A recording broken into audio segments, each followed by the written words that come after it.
बिस्मिल्लाहिर्रहमानिर्रहीम। मोहतरम नाजरीन और सामईन, अस्सलामु अलैकुम वरहमतुल्लाहि वबरकातुहू।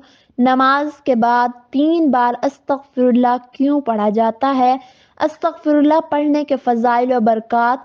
दीन इस्लाम में इबादत और बंदगी को बड़ी अहमियत हासिल है। अल्लाह तबारक व तआला इंसानों और जिन्नात की पैदाइश का मकसद बयान करते हुए फरमाते हैं, और मैंने जो बनाए जिन और इंस सो अपनी बंदगी को। अल्लाह तबारक व तआला जो हर चीज़ को पैदा करने वाला भी है और इसका मालिक भी है, और हम सब इसके बंदे हैं और इसी को इबादत के लायक समझते हैं। इबादत में अपनी तरफ से कोताही और गलती जो हो जाती है तो इन पर इस्तग़फ़ार करना चाहिए। कोई भी इबादत अल्लाह तबारक व तआला की रबूबियत और खालकियत का हक अदा नहीं कर सकती। सिर्फ नमाज में ही कमी कोताही नहीं होती, बल्कि इंसानों से बहुत सारे गुनाह हो जाते हैं। बिलाशुबा अल्लाह तबारक व तआला की नेमतों में से एक नेमत ये है कि वो अपने बंदों पर मेहरबान है और उनको मुआफ़ करने वाला है। और अल्लाह तबारक व तआला अपने बंदों के हालात और आमाल को जानते हैं। जिस वक़्त अल्लाह तबारक व तआला ने बंदों को पैदा किया, वो उनके मिजाज और तबीयत को अच्छी तरह जानता था कि वो बहुत ज़्यादा गलतियाँ करेंगे। इसलिए अल्लाह ताला अपनी रहमत से बंदों पर रहम करते हुए इस्तग़फ़ार की नेमत अता की। इन लोगों को जो लोग अल्लाह ताला की इबादत नियत और इखलास से करते हैं, लेकिन कभी कभी जानबूझकर या अपनी नादानी की वजह से गुनाहों का शिकार हो जाते हैं, फिर अपने रब से माफ़ी तलब करते हैं और शर्मिंदा होकर इस्तग़फ़ार करते हैं। अल्लाह ताला ने फरमाया, तुम अल्लाह तबारक व तआला से इस्तग़फ़ार क्यों नहीं करते ताकि तुम पर रहम किया जाए। सही हदीस में है कि नबी करीम सल्लल्लाहु अलैहि वसल्लम का ये मामूल था कि जब आप सल्लल्लाहु अलैहि वसल्लम नमाज से फारिग होते तो 3 मरतबा अस्तग़फिरुल्लाह पढ़ते थे। इस्तग़फ़ार के मैनी हैं गुनाहों से माफ़ी मांगना। आदमी ने जब कोई गुनाह किया ही नहीं, जब कोई गलती की ही नहीं तो माफ़ी क्यों? जब गुनाह नहीं किया तो नमाज के बाद इस्तग़फ़ार का क्या मतलब कि जब अल्लाह तबारक व तआला के हजूर नमाज पढ़ी तो नमाज के बाद इस्तग़फ़ार क्यों? वजह यह है कि इशारा इस बात की तरफ करना मकसूद है कि नमाज तो बेशक हमने पढ़ ली, लेकिन जैसा पढ़ने का हक था वो हमसे अदा नहीं हो सका। लिहाजा हमारी नमाज में जो कोताहियां हैं इस पर हम इस्तग़फ़ार करते हैं। हज़रत आयशा सिद्दीक़ा रज़ियल्लाहु ताला अन्हा ने नबी करीम सल्लल्लाहु अलैहि वसल्लम से पूछा कि ये अजीब बात है कि सारी रात तो खड़े होकर अल्लाह तबारक व तआला की इबादत करते रहे, तो सुबह को इस्तग़फ़ार किस बात का करते हैं, अपने गुनाहों का या किसी और बात का? तो आप सल्लल्लाहु अलैहि वसल्लम ने इरशाद फरमाया कि ए आयशा रज़ियल्लाहु ताला अन्हा, वो इस्तग़फ़ार अपनी रात को की गई इबादत की वजह से करते हैं कि रात को की गई इबादत के बावजूद भी अल्लाह ताला की रबूबियत का हक हम अदा नहीं कर सकते, इस वास्ते हम इस पर इस्तग़फ़ार करते हैं। नबी करीम सल्लल्लाहु अलैहि वसल्लम ने फरमाया कि इस शख्स के लिए सआदत है जो अपने आमाल नामे में बहुत इस्तग़फ़ार पाता है, क्योंकि अस्तग़फिरुल्लाह पढ़ने से हुक्म इलाही की तामील होती है। इस्तग़फ़ार इन अहम उमूर में से है जिनके ज़रिए बंदा अल्लाह ताला की मोहब्बत और खुशनुदी पा लेता है। इस्तग़फ़ार करने से गुनाह मुआफ़ हो जाए हैं और ख़ताएँ मिट जाती हैं और रिज़्क़ मुयस्सर आता है और जन्नत में दाखिले का परवाना हासिल होता है।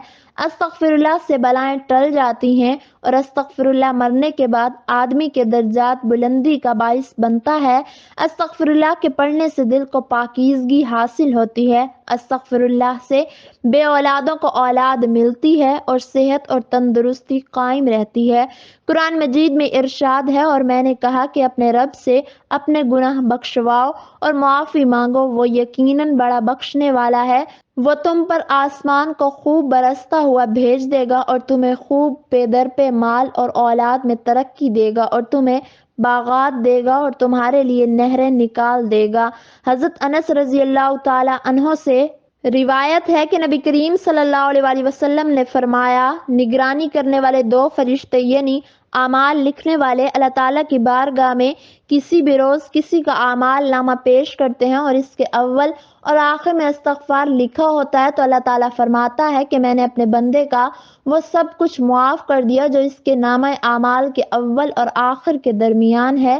شیطان کا حربہ عبادت کے بارے میں دو ہی قسم کا ہوتا ہے۔ ایک حربہ اس کا یہ ہوتا ہے کہ وہ عبادت کے بارے میں بندے کو ناز میں مبتلا کر دیتا ہے کہ میں بڑا عبادت گزار ہو گیا، بندے کے دل میں عبادت پر ناز اور گھمنڈ پیدا کرتا ہے۔ دوسرا حربہ شیطان کا یہ ہوتا ہے کہ شیطان اس بات پر لگا دیتا ہے کہ تیری عبادت کیا ہے، تیری نماز کیا اور سجدہ کیا، سجدے کی ناقدری کر کے دل میں مایوسی پیدا کر دیتا ہے کہ ساری عمر ہو گئی نماز پڑھتے پڑھتے، لیکن نماز پڑھنے کا جو حق تھا وہ ہم سے ادا نہیں ہو سکا۔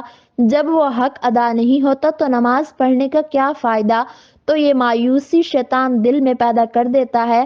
حضرت ابوبکر صدیق رضی اللہ تعالی عنہ نے استغفر اللہ کے ذریعے اس کا علاج بتایا ہے کہ عبادت میں جو کوتاہی ہوئی اس پر اللہ تبارک و تعالی سے استغفار کرو۔ استغفار دلوں کو روشن ظاہر کرتا ہے، پس استغفار گناہ کو مٹاتا ہے اور دلوں پر لگے ہوئے گناہ اور معاصی کے میل کچیل کو صاف کرتا ہے۔ استغفار بندے کے لیے ہمیشہ ضرورت کی چیز ہے، وہ دن اور رات ہر لمحہ اس کا محتاج ہے، بلکہ وہ اپنے اقوال و احوال میں ہمیشہ اس سے مجبور ہوتا ہے اور نقصان دینے والی چیزوں کو دور کرتا ہے اور یقینی ایمان اور بدنی و قلبی اعمال میں طاقت اور قوت بڑھانے کا طلب کرتی ہیں۔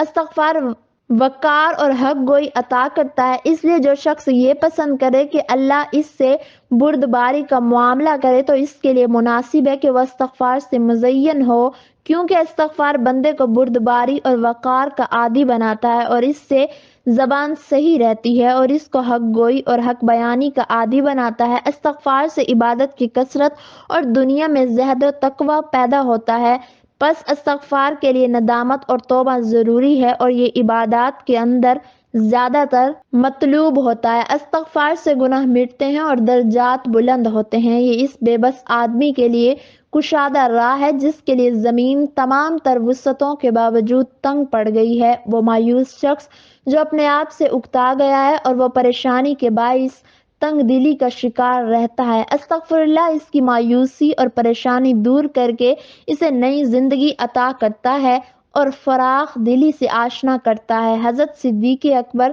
رضی اللہ تعالی عنہ فرماتے ہیں کہ جب کوئی شخص کام انجام دینے کے بعد دو کلمے کہہ لے تو شیطان اس سے کہتا ہے کہ اس نے میری کمر توڑ دی، اور وہ دو کلمے یہ ہیں الحمدللہ اور استغفر اللہ۔ نماز پڑھی تو نماز کے بعد یہ کہہ لیا کریں الحمدللہ استغفر اللہ، تو شیطان کہتا ہے کہ اس شخص نے میری کمر توڑ دی۔ استغفار بندے کو اللہ کی محبت کی طرف کھینچ لیتا ہے اور اللہ کی محبت کے آگے دوسری نعمت سے بے نیاز کر دیتا ہے۔ قرآن مجید میں ارشاد ہے جو شخص کوئی برائی کرے یا اپنی جان پر ظلم کرے یا پھر اللہ تعالیٰ سے استغفار کرے تو وہ اللہ کو بخشنے والا، مہربانی کرنے والا پائے گا۔